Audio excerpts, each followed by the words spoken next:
إن الحمد لله نحمده ونستعينه ونؤمن به ونتوكل عليه ونعوذ بالله من شرور أنفسنا ومن سيئات أعمالنا من يهده الله فلا مضل له ومن يضلل فلا هادي له وأشهد أن لا إله إلا الله وحده لا شريك له وأشهد أن محمدا عبده ورسوله أرسله بالهدى ودين الحق ليظهره على الدين كله ولو كره المشركون اللهم صل على محمد وعلى آل محمد كما صليت على إبراهيم وعلى آل إبراهيم وبارك على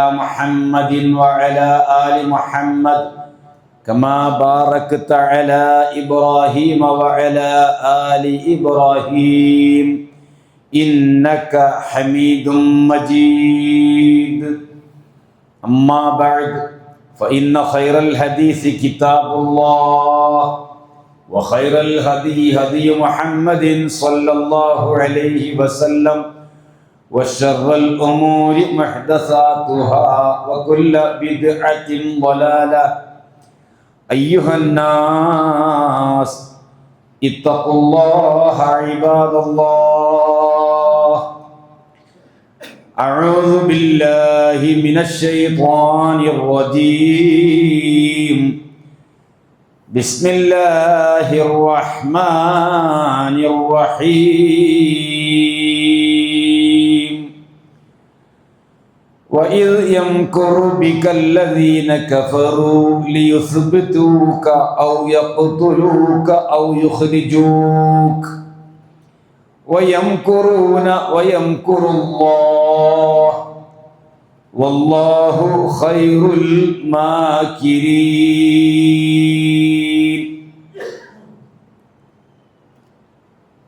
സത്യവിശ്വാസികളെ വിശ്വാസിനികളെ അല്ലാഹുവിൽ തഖ്വയുള്ളവരായിരിക്കണമെന്ന് എന്നോടും നിങ്ങൾ ഓരോരുത്തരോടും ഉണർത്തുകയാണ്, വസിയ്യത്ത് ചെയ്യുകയാണ്.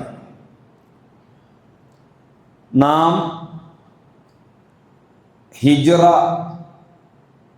വർഷ കലണ്ടർ പ്രകാരം അഥവാ ഇസ്ലാമിക കലണ്ടർ പ്രകാരം ഒരു പുതിയ വർഷത്തിലേക്ക് കടന്നിരിക്കുകയാണ്. അതിന് ഹിജ്റ കലണ്ടർ അതല്ലെങ്കിൽ ഹിജ്റ വർഷം എന്നാണ് നമ്മുടെ കലണ്ടറിന് നാമകരണം നൽകപ്പെട്ടിരിക്കുന്നത്. അതുകൊണ്ട് തന്നെ ഹിജ്റ എന്താണ് എന്നുള്ളത് നമ്മൾക്കെല്ലാവർക്കും അറിയാം. അതിൻ്റെ ചരിത്ര പശ്ചാത്തലമോ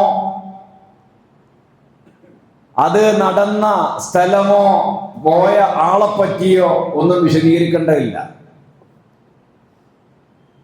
എന്നാൽ ഹിജ്റയിലൂടെ നമുക്ക് ലഭിക്കേണ്ട പാഠങ്ങൾ എന്താണ്? ഉമർ ഇബ്നുൽ ഖത്താബ് റളിയല്ലാഹു അൻഹുവിന്റെ കാലഘട്ടം മുതൽക്കാണ് ഹിജ്റ കലണ്ടർ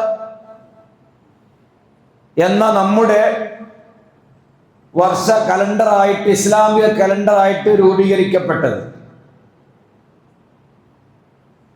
അപ്പോ തൗഹീദിന്റെയും ശിർക്കിന്റെയും ഇടയിൽ തൗഹീദിന്റെ വിജയവും ശിർക്കിന്റെ പതനവും ഈ വിഷയത്തിൽ മുഖ്യമായ ഒരു സ്വാധീനം ചെലുത്തിയ കാര്യമാണ് ഹിജ്റ എന്നുള്ളത്. ആ ഹിജ്റയിലൂടെ വിശ്വാസികളായ നമ്മൾക്ക് ധാരാളം ഗുണപാഠങ്ങൾ ഉൾക്കൊള്ളേണ്ടതുണ്ട്. അതിൽ 2-3 കാര്യങ്ങൾ മാത്രമാണ് നിങ്ങൾ ശ്രദ്ധയിൽപ്പെടുത്താൻ ആഗ്രഹിക്കുന്നത്. ഒന്ന്, റസൂലുള്ളാഹി സ്വല്ലല്ലാഹു അലൈഹി വസല്ലമ ജനിച്ചതും വളർന്നതും 53 വയസ്സുകാലം വരെ ജീവിച്ചതും മക്കയിലാണ്. ആ മക്കയിലാണ് റസൂലുള്ളാഹിന്റെ പിതാവ്, പിതാമഹന്മാർ, തൻ്റെ കുടുംബം താൻ വിവാഹം ചെയ്ത ഭാര്യ, അങ്ങനെയുള്ള മുഴുവൻ ബന്ധങ്ങളും സുഹൃത്തുക്കളും കെട്ടുപാടുകളും താനുമായി ബന്ധപ്പെട്ട എല്ലാ ഇടപാടുകളും ക്രയവിക്രയങ്ങളും മുഴുവനും നിലകൊള്ളുന്നത് മക്കയിലാണ്. താൻ ജനിച്ച മുതൽക്കേ കണ്ടു വളർന്ന പരിചയമുള്ള മുഖങ്ങൾ, തന്റെ ശത്രുക്കളാണെങ്കിലും എന്നെ അൽ അമീൻ എന്ന് വിളിക്കുന്ന ശത്രുക്കളായ ആളുകൾ, എന്നിൽ യാതൊരു വിധേനയുള്ള അവിശ്വാസവും പ്രകടിപ്പിക്കാത്ത മനുഷ്യർ, തൗഹീദിന്റെ വിഷയം ഒഴികെ, ഇതെല്ലാം കണ്ടുകൊണ്ട് അള്ളാഹ്ക്ക് അതിന്റെ എല്ലാം പുറമെ അള്ളാഹുവിന് ഏറ്റവും ഇഷ്ടമുള്ള സ്ഥലം ഖൈറു അർളില്ല എന്നാണ്. അള്ളാഹിന്റെ ഭൂമിയിൽ വെച്ച് ഏറ്റവും ഖൈറായ സ്ഥലം, പുണ്യമാക്കപ്പെട്ട സ്ഥലം, അതോടൊപ്പം അള്ളാഹുവിന് ഏറ്റവും ഇഷ്ടമുള്ള സ്ഥലം അഹബ്ബുൽ ബിലാദി ഇലല്ലാഹ്, ലോകത്ത് വെച്ച് അല്ലാഹു സുബ്ഹാനഹു വ തആലക്ക് ഏറ്റവും കൂടുതൽ ഇഷ്ടമുള്ള സ്ഥലമാണ്, തൃപ്തിയുള്ള സ്ഥലമാണ് മക്ക. കാരണം അവിടെയാണ് പരിശുദ്ധ ഹറം സ്ഥിതി ചെയ്യുന്നത്. ഇവിടുന്ന്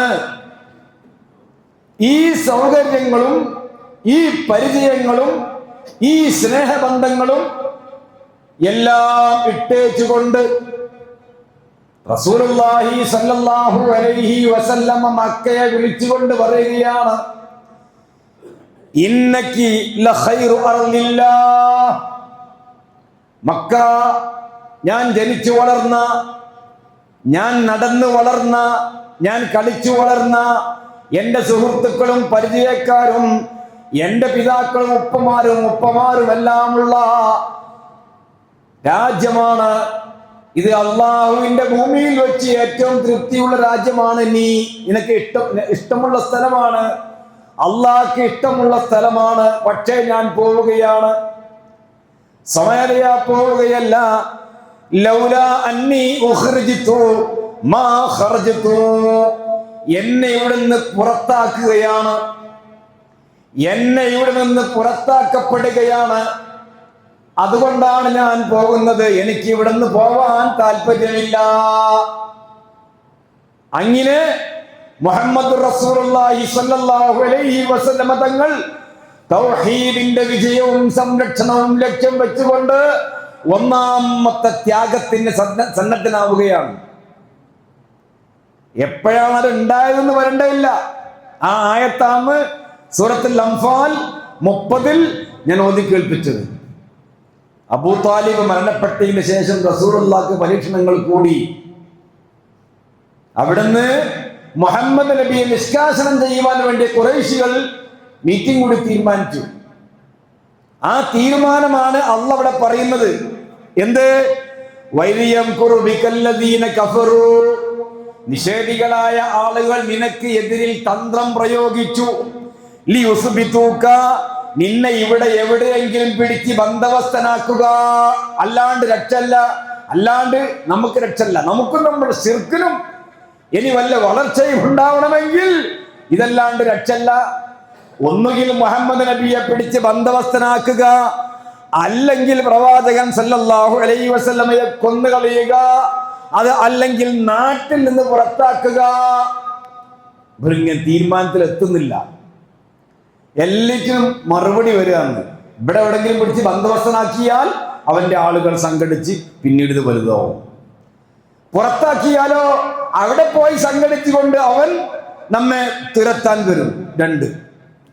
എന്നാ പിന്നെ ഇത് രണ്ടും ഇല്ലാത്ത എന്താണ്? കൊന്നുകളയ. റെഡി, എന്നാ തീരുമാനമായി. ആ തീരുമാനം നടപ്പിലാക്കാൻ വേണ്ടി ഖുറൈശി ഗോത്രത്തിലെ നല്ല ചോരത്തിളപ്പുള്ള യുവാക്കൾ ചേർന്നുകൊണ്ട് രാത്രി ഇതാ മുഹമ്മദ് നബിയെ കൊല്ലാൻ തീരുമാനിച്ച് വീട് വളയുകയാണ്. ഈ തന്ത്രമാണ് അള്ളാഹു ഇവിടെ പറയുന്നത്. നിന്നെ അവിടെ എവിടെയെങ്കിലും ബന്ധവസ്ഥനാക്കുവാനോ കൊന്നുകളയുവാനോ പുറത്താക്കുവാനോ വേണ്ടി അവർ തന്ത്രം പ്രയോഗിച്ചു. അവർ ചതി പ്രയോഗിക്കുന്നു. അള്ളാഹുവിന്റെ തന്ത്രങ്ങൾ മെനയുന്നു. വല്ലാഹു ഖൈറുൽ മാകിരീൻ, തന്ത്രങ്ങൾ മെനയുന്നവരിൽ വെച്ച് ഏറ്റവും ഉത്തമനാണ് അല്ലാഹു എന്ന്. റബ്ബിന്റെ തന്ത്രം എന്താ? റസൂലുള്ളാഹിക്ക് വിവരമറിയിക്കാം. സാധാരണ ഉറങ്ങുന്ന സ്ഥലത്ത് ഉറങ്ങരുത്. അലി ഇബ്നു അബീ താലിബ് റളിയല്ലാഹു അൻഹു അതാ ആ സ്ഥലത്ത് കിടക്കുക എന്നുള്ള ത്യാഗത്തിന് സന്നദ്ധനാവുകയാണ്. അത് അമ്മോശൻ എന്ന നിലയിൽ മുഹമ്മദ് നബിയെ സംരക്ഷിക്കാൻ വേണ്ടി മാത്രമല്ല, അവിടെ ആ കുടുംബബന്ധം മുൻനിർത്തിക്കൊണ്ടല്ല, തൗഹീദിന്റെ വളർച്ച വലോ കരിഹൽ മുശ്രികൂൻ, മുശ്രിക്കുകൾ ലോകത്തുള്ളവർ മുഴുവനും വെറുത്താലും ആ തൗഹീദാകുന്ന വെള്ളി വെളിച്ചം ഇവിടെ കത്തിജ്വലിച്ചിരിക്കണം. അത് സ്വർഗത്തിലേക്കുള്ള പാതയാണ്. അത് ഞങ്ങൾക്ക് ലഭിച്ച പോലെ പിന്തലമുറക്കും ലഭിക്കണം. അത് പൂർണ്ണതയിൽ എത്തിക്കണം. അതിന് അള്ളാഹു മുഹമ്മദ് നബിയെ കൊണ്ട് ഉദ്ദേശിച്ചത് എന്താണോ അത് പൂർത്തീകരിക്കപ്പെടണം. ഞാനിവിടെ കിടക്കും, റെഡിയാണ്, എനിക്ക് യാതൊരു പ്രശ്നവുമില്ല. ഏറ്റു അവിടെ കിടന്നു. എഴുന്നേറ്റ് നോക്കുമ്പോ ആള് മാറിപ്പോയി. റസൂലുള്ളാഹി അവരെ മുമ്പിലൂടെ പോയി. സൂറത്ത് യാസീനിലെ ഒരായത്ത് ഓതിയുമുണ്ട്. നേരെ പോയത് അങ്ങോട്ടാ? അബൂബക്കർ റളിയല്ലാഹുവിന്റെ വീട്ടിലേക്ക്. അബൂബക്കർ റളിയല്ലാഹുവിന്റെ വീട്ടിലേക്കാണ് പോയത്. അവിടെ ചെന്ന് അള്ളാന്റെ അനുമതി കിട്ടിയിരിക്കുന്നു, പോവാ. നേരെ ഗാറിൽ പോയി 3 രാത്രി അവിടെ താമസിച്ചു. അവിടുന്ന് നേരെ മക്കയിലേക്ക് വഴി അറിയുന്ന ഒരു നല്ല വഴികാട്ടിയെയും കൂട്ടി മദീന അതിർത്തിയിലേക്ക് പോയി. ഇതാണിപ്പോ റസൂലുള്ളാഹിന്റെ ഹിജ്റ. സഹാബികളിൽ പല ആളുകളും നേരത്തെ പോയിട്ടുണ്ട്, പറഞ്ഞയച്ചിട്ടുണ്ട്. മുഹമ്മദ് നബി ഇവിടെ നിൽക്കാൻ കഴിയൂലോ. ഈ ശിർക്കിന്റെയും കുഫ്രിയത്തിന്റെയും ശിക്ഷിക്കലുകളും അതേപ്രകാരം ഇവരുടെ പരിഹാസങ്ങളും ഇവരുടെ അസാബാക്കലും സഹിക്കാൻ കഴിയില്ലെന്ന് പറഞ്ഞുകൊണ്ട് മിസ്അബ് ഇബ്നു ഉമൈർ റളിയല്ലാഹു അൻഹു നേരത്തെ പറഞ്ഞയച്ചു. പലരും നേരത്തെ പോയി. അവിടെ ചെന്നു, ദീൻ പരിചയപ്പെടുത്തി, തൗഹീദ് പരിചയപ്പെടുത്തി. അതേ പ്രകാരം ഹജ്ജിന് വന്നിരുന്ന ആളുകളെ മുഹമ്മദ് നബി മീനായിൽ പോയി കണ്ടുകൊണ്ട് അഖബ ഉടമ്പടി നടത്തി. മദീനക്കാര് നല്ല മനുഷ്യന്മാരാണ്. ഓര് പറഞ്ഞു, മുഹമ്മദ് നബിയെ, നിങ്ങൾ ഈ ആദർശവുമായി ഞങ്ങൾ അടുക്കലേക്ക് വരികയാണെങ്കിൽ എല്ലാ സഹായവും നൽകാം. അഖബ 1, അഖബ 2 എന്നൊക്കെ അറിയപ്പെടുന്നത് ഈ ഉടമ്പടികളാണ്, ഈ കരാറുകളാ. റസൂലുള്ളാഹി അല്ലാഹു തന്നെ പറഞ്ഞിട്ടുണ്ട്, ഞാൻ ഈത്തപ്പന മരം നിറഞ്ഞു നിൽക്കുന്ന 2 പർവ്വതത്തിനിടയിലുള്ള ഒരു രാജ്യം എനിക്ക് കാണിക്കപ്പെട്ടിരിക്കുന്നു. അപ്പൊ തന്നെ അബൂബക്കർ റളിയല്ലാഹു അൻഹു സംഗതി മനസ്സിലായിട്ടുണ്ട്. 4 മാസം മുമ്പാ. അപ്പോൾ തന്നെ അബൂബക്കർ റളിയല്ലാഹു അൻഹു കാര്യം മനസ്സിലായിട്ടുണ്ട്. എന്ത്?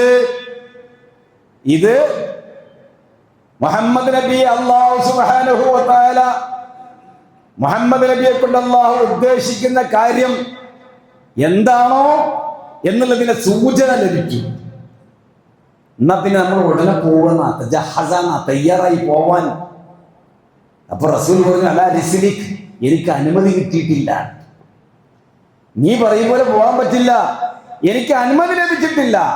ആ അനുമതിയാണ് ഈ ലഭിച്ചത്. കാരണം ഇന്ന് രാത്രിയിൽ കൊന്നുകളയാമെന്ന് തീരുമാനിച്ച ആ തീരുമാനം അവരുടേതാണ്, അള്ളാന്റെതല്ല, റബ്ബിന്റെ തീരുമാനമല്ല. അവര് മീറ്റിംഗ് കൂടിയ തീരുമാനിച്ചാണ്. പക്ഷെ അള്ളാന്റെ തീരുമാനം എന്താ? പോകണം. സുഹൈബ് ഇബ്നു സിനാൻ റളിയല്ലാഹു അൻഹു ഈ ത്യാഗത്തിന് വിധേയനായ മറ്റൊരു വ്യക്തിയാണ്. റസൂലുള്ളാഹി ഹിജ്റ പോയതിന്റെ ശേഷം അദ്ദേഹം പോവാൻ വേണ്ടി ശ്രമിച്ചപ്പോൾ മുശ്രിക്കുകൾ സമ്മതിച്ചില്ല. ഈ സ്വത്തും ഈ കച്ചവടവുമായിട്ട് പോവാൻ എന്നെ വിടൂല, ഇനി ആ സ്വത്തെല്ലാം ഇവിടെ വന്നതിന് ശേഷം ഉണ്ടാക്കിയതാ, അതല്ല ഞങ്ങൾക്ക് തരണം എന്ന് പറഞ്ഞു. ഇത് എന്ത് ചെയ്തു?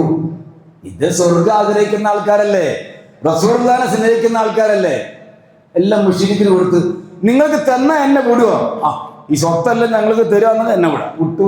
ഉടുതുണിയുമായി മദീനയിലേക്ക്. തുണി മാത്രം. എന്തിനാണിത്? എന്തായിരുന്നു കാരണം? നമ്മൾ പറഞ്ഞില്ല, ഞാൻ പറഞ്ഞുതരാ. നേരെ ചെന്നുകൊണ്ട് മദീനയിൽ ചെന്ന് മുഹമ്മദ് നബി സല്ലല്ലാഹു അലൈഹി വസല്ലമയോട് കൂട്ടുകാര് പറയുകയാണ്, സ്വഹീബ് വന്നിരിക്കുന്നു, കച്ചവടം മുശ്രിക്കീങ്ങൾക്ക് കൊടുത്തുകൊണ്ടാണ് വന്നത്, ഹിജ്റ പോരാൻ അവർ സമ്മതിച്ചില്ല, അതുകൊണ്ട് സ്വത്തെല്ലാം അവർക്ക് കൊടുത്തുകൊണ്ടാണ് വന്നത് എന്ന് പറഞ്ഞപ്പോൾ നബി സല്ലല്ലാഹു അലൈഹി വസല്ലമ തങ്ങൾ നിന്റെ കച്ചവടം വിജയിച്ചിരിക്കുന്നു. കാരണം ആഖിറത്തിന് വേണ്ടി ദുനിയാവ് കൊടുക്കുകയാണ്. ഒരു മുസ്ലിമായതിൻ്റെ പേരിൽ ഒരു കാക്ക് മുള്ളു കുത്തിയിട്ടുണ്ട്. അമ്മക്ക് മുസ്ലിമായതിൻ്റെ പേരിൽ കാക്കൊരു മുള്ളടങ്ങിയ തറച്ചിട്ടുണ്ടാകും. നമ്മൾ വല്ല കുരുത്തുകളും കളിച്ചും കഴിച്ച് കെട്ടിമറിഞ്ഞ് വീണ് കയ്യും കാലും മുറിഞ്ഞെന്നല്ലാണ്ട് എന്താ ഇല്ല. എന്തായിരുന്നു ഹിജ്റയുടെ കാരണം? അല്ലദീന ഉഖ്രിജൂ മിൻ ദിയാരിഹിം ബിഗൈരി ഹഖ്ഖിൻ. ആ നാട്ടിൽ നിന്ന് മുഹമ്മദ് നബിയെയും സഹാബത്തെയും പുറത്താക്കിയത് അന്യായമായിട്ടാണ്, ന്യായമായിട്ടല്ല എന്ന് സൂറത്തുൽ ഹജ്ജിലെ 40-ാമത്തെ ആയത്തിൽ അല്ലാഹു പറയുന്നുണ്ട്. ബിഗൈരി ഹഖ്ഖിൻ, അന്യായമായി പുറത്താക്കിയതാണ്, ന്യായമായ കാര്യമല്ല. പിന്നെ എന്തുണ്ട്? ഇല്ല അൻ യഖൂലൂ റബ്ബുനല്ലാഹ്, ഞങ്ങളെ റബ്ബ് അല്ലാഹു ആണ് എന്ന് തുറന്ന് പ്രഖ്യാപിച്ച കാരണത്താൽ മാത്രമാണ് എന്ന് സൂറത്തുൽ ഹജ്ജിലെ 40-ാമത്തെ ആയത്തിൽ അല്ലാഹു വ്യക്തമാക്കുന്നുണ്ട്. അപ്പൊ കാരണം എന്താ? തൗഹീദ്. തൗഹീദ് സ്വീകരിച്ചതിന്റെ പേരിൽ രാജ്യം വിട്ടുപോകേണ്ടി വന്നു, ത്യാഗത്തിന് വിധേയരാവേണ്ടി വന്നു, സ്വത്തും പണവുമെല്ലാം തന്നെ പാടെ ഉപേക്ഷിക്കേണ്ടി വന്നു, തന്റെ കുടുംബത്തെയും ജനിച്ചു വളർന്ന രാജ്യവും ത്യജിക്കേണ്ടി വന്നു. ഇങ്ങനെയുള്ള ഒരു വമ്പിച്ച ത്യാഗമാണ് ഹിജ്റയുടെ വിശ്വാസികൾക്ക് നൽകുന്ന പാഠം. തൗഹീദ് ഉൾക്കൊണ്ടതിന്റെ പേരിൽ നിന്റെ അപ്പാന്റെ സ്വത്ത് തരില്ല, വേണ്ടടോ, പൊടേ വേണ്ട. സുഹൈബ് കച്ചവടം ഒഴിവാക്കില്ലേ? തൗഹീദ് ഉൾക്കൊണ്ടതിന്റെ പേരിൽ വീട്ടിൽ നിന്ന് പുറത്താക്കും. ഞാൻ ഏതെങ്കിലും പള്ളി വരാന്തയിൽ പോയി കിടന്നിറങ്ങിക്കൊള്ളാം, എനിക്ക് പ്രശ്നമല്ല. എന്റെ മുഹമ്മദ് നബി തൗഹീദിന് വേണ്ടി രാജ്യം വിട്ട് മദീന വിട്ടു പോയവനാണ്, അള്ളാഹിന്റെ അനുമതി പ്രകാരം പറയാൻ സന്നദ്ധരാവണം നമ്മൾ. പലർക്കും പേടിയാണ്. എന്തെന്ന്? എങ്ങാനും സലഫികളെ കൊടുത്ത് കൂടിയാൽ ഞങ്ങൾക്ക് ഖബർസ്ഥാൻ വലങ്ങും, നിന്നെ ഇവിടെ മറയൂല, ഏടെങ്കിലും കൊണ്ടുപോയി കുഴിച്ചിട്ടെ. എന്ത് ഖബർസ്ഥാൻ, എന്ത് പള്ളി? പള്ളിയുടെ പരിസരം തന്നെ മറയുകയെന്ന് ആരെങ്കിലും പറഞ്ഞിട്ടുണ്ടാ? അതാ പറയുന്നത്. ലാ ഇലാഹ ഇല്ലല്ലാഹ് എന്ന കലിമത്ത് തൗഹീദ് സ്വീകരിക്കുന്നതിന് എന്ത് തടസ്സമുണ്ടായി?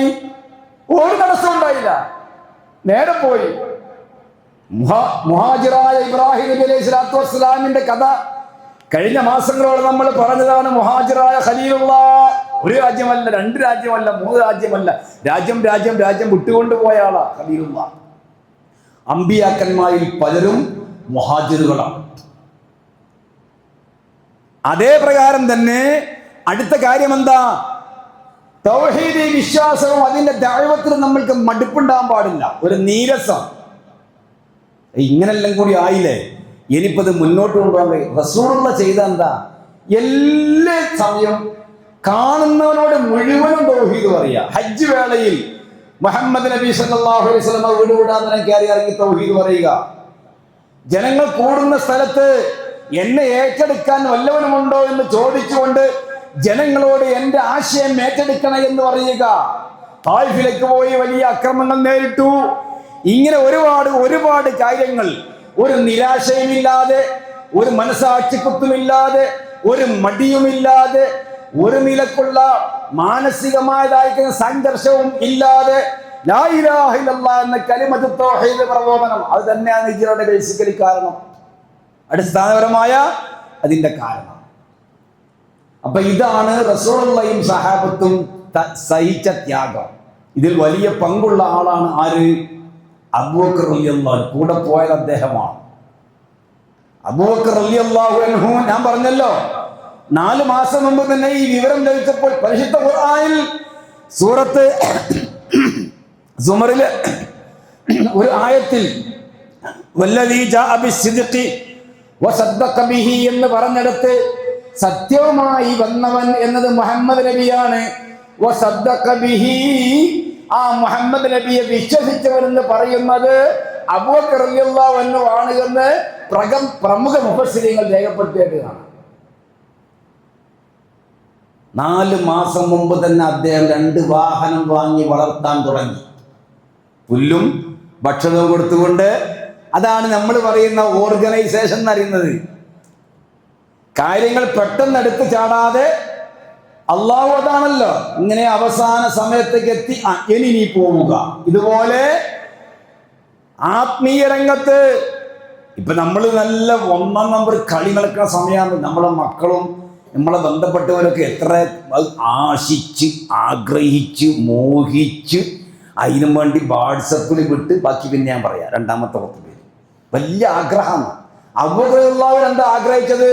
ഹിജ്റ പോകാൻ വേണ്ടി ഇപ്പൊ ഇവിടുന്ന് 2 വാഹനത്തിന് വാങ്ങണം, അതിന് തിന്നാൻ കൊടുക്കണം, എന്നിട്ട് അതിനെ പോറ്റി വളർത്തണം. ഞാനും റസൂലുള്ളാഹിയും ഇവിടുന്ന് പോകുമ്പോ എന്തായിരുന്നാലും ഞങ്ങൾക്ക് ആ വാഹനം ഉപകാരപ്പെടണം എന്ന രീതിയിൽ ഓർഗനൈസേഷനാണ്. നമ്മൾ ക്ലബ് ഓർഗനൈസേഷൻ അല്ലേ?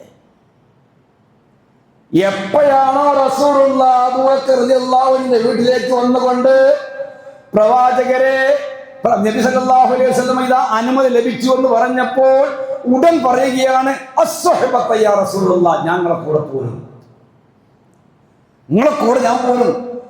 ഈ സ്വപ്നം എനിക്ക് കാണിക്കപ്പെട്ടു എന്ന് റസൂൽ പറഞ്ഞതിന് ശേഷം ഒരു സമയത്തും അബൂബക്കർ റളിയല്ലാഹു അൻഹു നബിയെ വിട്ടു നിന്നിട്ടില്ല. നബി ഒഴിവാക്കിയില്ല. കാരണം എന്താ? എന്നോട് പറയാണ്ട് പോയി പോവുക. അതാണ് ഈ 4 മാസത്തെ വളർത്താനുള്ള കാരണം. ഇതിന്റെ അവസാനം പോക്കന്നെയാണ്. പക്ഷേ അസ്സുഹബത യാ റസൂലുള്ളാഹ്, അസ്സുഹബത യാ റസൂലുള്ളാഹ്, ഞാനും പോരും നിങ്ങളെ കൂടെ എന്ന ഈ പറച്ചിൽ ഈ 4 മാസം ഗൗരവമായി തുടർന്നു എന്ന് ചരിത്രത്തിൽ കാണാം. അനുമതി കിട്ടി, നേരെ ചെന്നു, കാര്യം പറഞ്ഞു. അവിടെയാണ് അബൂബക്കർ റളിയല്ലാഹു അൻഹുവിന്റെ റോള്.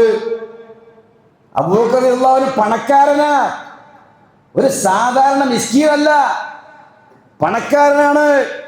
അടിമകളായി ഉപദ്രവിക്കപ്പെട്ടിരുന്ന പല സഹാബികളെയും വില കൊടുത്ത് വാങ്ങിയവനാണ്.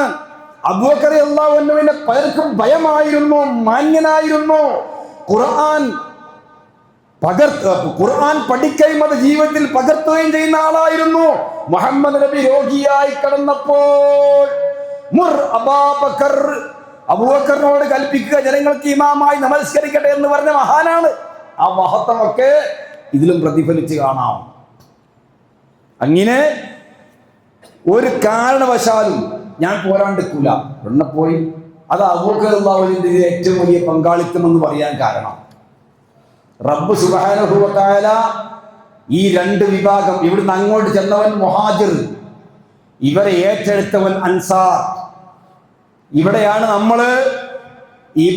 നമ്മൾ മുഹാജിറുകളും അൻസാറുകളും ആവേണ്ടത്. എന്ന് പറഞ്ഞാൽ അവരെ പാത പിന്തുടർന്നുകൊണ്ട് സ്വർഗം ലഭിക്കാൻ വേണ്ടി നമ്മൾ പരമാവധി ശ്രദ്ധിക്കേണ്ടത്.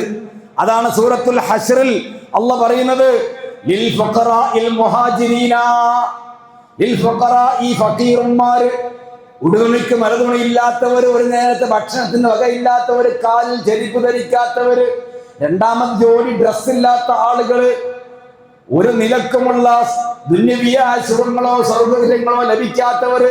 അതാണ് ലിൽ ഫുഖറാഇ എന്ന് ഖുർആൻ പറഞ്ഞത്. മുഹാജിരീങ്ങളായ ഇവിടുന്ന് പലായനം ചെയ്തു പോയ ഫഖീറുമാര്, അവരവരുടെ വീട്ടിൽ നിന്ന് ഉഖ്രിജൂ മിൻ ദിയാരിഹിം, വീട്ടിൽ നിന്ന് പുറത്താക്കപ്പെട്ടു, വ അംവാലിഹിം, അവരുടെ സ്വത്തും നഷ്ടപ്പെട്ടു. ആ ആയത്ത് ഇങ്ങനെ വായിക്കുമ്പോൾ മനുഷ്യൻ തൊണ്ടയിടും. മിൻ ദിയാരിഹിം വ അംവാലിഹിം. എങ്ങനെ ഉണ്ടാവും? ഒറ്റ രാത്രി കൊണ്ട്, അതല്ലെങ്കിൽ 1-2 രാത്രി കൊണ്ട്, അതല്ലെങ്കിൽ ഒരാഴ്ച കൊണ്ട് നാം സമ്പാദിച്ചതും നേടിയതും വീടും പറമ്പും കച്ചവടവും ലാഭവും ബാങ്ക് ബാലൻസും എല്ലാം ഇട്ടേച്ചു കൊണ്ട് പോകണമെന്ന് പറയുമ്പോൾ എന്തായിരിക്കും അവസ്ഥ? ഒരവസ്ഥ ഉണ്ടാവില്ല. ലാ ഇലാഹ ഇല്ലല്ലാഹു ഉഖ്രിജൂ മിൻ ദിയാരിഹിം ഇല്ലാ യഖൂലു റബ്ബുനല്ലാഹ്, അല്ലാഹുവാണ് റബ്ബ് എന്ന് പറഞ്ഞ കാരണം അതിൽ പോകുന്നതിന് യാതൊരു മടിയുണ്ടാവില്ല. അങ്ങനെ പോയതാണ്. അതാണ് ഇവിടെ പറയുന്നത്, യബ്തഗൂന ഫദ്ലൻ മിനല്ലാഹ്, അവർ ആഗ്രഹിക്കുന്നത് അള്ളാന്റെ ഔദാര്യം മാത്രമാണ്. അവർ അള്ളാഹുവിനെ സഹായിച്ചു. ഉലൈക ഹുമുസ് സാദിഖൂൻ, അവർ സത്യസന്ധരാണ്. ഒരുപാട് വിശേഷണങ്ങൾ ഇതിൽ പറയുന്നുണ്ട് മുഹാജിറുകളെ പറ്റി. 2ാമത്തെ അൻസാർ തൊട്ടടുത്ത ആയത്ത്, ഇവരങ്ങോട്ട് ചെല്ലുമ്പോഴേക്കിന് അവിടെ വീടും സൗകര്യങ്ങളും, വീട് എന്ന് പറഞ്ഞാൽ നമ്മളെ ഇവിടുത്തെ മാതിരി 10 AC ഉള്ള ഫ്ലാറ്റ് അല്ല, അങ്ങനെയൊന്നും വിചാരിക്കേണ്ട. ഉള്ള സൗകര്യത്തിൽ റൂം പകുത്ത്, ഇവിടെ കിടന്നോ, ഞാൻ ഇവിടെ കിടക്കാം. അങ്ങനെ ഇവരെ അങ്ങോട്ട് ഏറ്റെടുത്ത ആളുകൾ ഹിജറയായി മുഹാജിരങ്ങളായി വന്നവരെ ഇഷ്ടപ്പെടുന്നു. അവരോട് ഇവരെ മനസ്സിൽ യാതൊരു വിധേനയുള്ള പകയോ വിദ്വേഷമോ പ്രയാസമോ ഇല്ല. ഇവരെക്കാൾ അവരെ തെരഞ്ഞെടുക്കുന്നു. ഇവർക്ക് പ്രത്യേക ആവശ്യമുണ്ടെങ്കിലും അത് പ്രശ്നമല്ല, ഞങ്ങൾക്ക് ഈ മുഹാജിരങ്ങളെയാണ് വേണ്ടത് എന്ന് പറഞ്ഞ് ഏറ്റെടുക്കുന്നു. എന്നിട്ട് അള്ളാഹ് പറയാന്ന്, മനസ്സിന്റെ പിശുക്കിനെ വല്ലവനും സൂക്ഷിച്ചാൽ അവരാകുന്നു വിജയികൾ എന്ന് അൻസാറുകളെ പറ്റി പറയുന്നു. ആ വാക്കിന്റെ അർത്ഥം തന്നെ സഹായികൾ എന്നാണ്. സഹായികൾ, സഹായിച്ചവർ. ആരെ സഹായിച്ചവർ? ഹിജ്റ എന്ന സഹാബത്തിനെയും ഹിജ്റ മുഹാജിരീങ്ങളുടെ നേതാവായ റസൂലുള്ളാഹി സ്വല്ലല്ലാഹു അലൈഹി വസല്ലമയെയും സ്വീകരിച്ചവർ. ഇത് നമ്മൾക്കൊരു ഗുണപാഠമാണ്. ഉള്ളവനും ഇല്ലാത്തവനും പരസ്പരം സഹായിച്ചും സഹിച്ചും സഹകരിച്ചും കഴിഞ്ഞുകൂടണം എന്നുള്ള ഗുണപാഠമാണ് ഹിജ്റയിൽ ലഭിക്കുന്നത്. അല്ലാണ്ട് ആ ചരിത്രം ഇങ്ങനെ പറഞ്ഞെങ്കിൽ അത് അയവിറക്കല്ല. അതിന്റെ ഗുണപാഠം, അതിലടങ്ങിയതായിരിക്കുന്ന ഇബ്രത്ത്, അതിലൂടെ നമ്മൾ പാഠമാക്കേണ്ട പഠിക്കേണ്ട കാര്യങ്ങൾ എന്ത് എന്നുള്ളതാണ് പ്രധാനപ്പെട്ടത്. അതുകൊണ്ട് പുതുവർഷം പറക്കുമ്പോൾ ഹിജ്റയാണ്, ഹിജ്റ വർഷം എന്നൊക്കെ പറയുമ്പോൾ അതിൻ്റെയൊക്കെ പശ്ചാത്തലം ഇന്നതുമൊക്കെയാണെന്ന് മനസ്സിലാക്കുക, അത് ജീവിതത്തിൽ പകർത്തുക, അത് ഉൾക്കൊണ്ടുകൊണ്ട് നമ്മുടെ വിശ്വാസം നമ്മൾ ക്രമപ്പെടുത്തുക. അള്ളാഹു അനുഗ്രഹിക്കുമാറാവട്ടെ.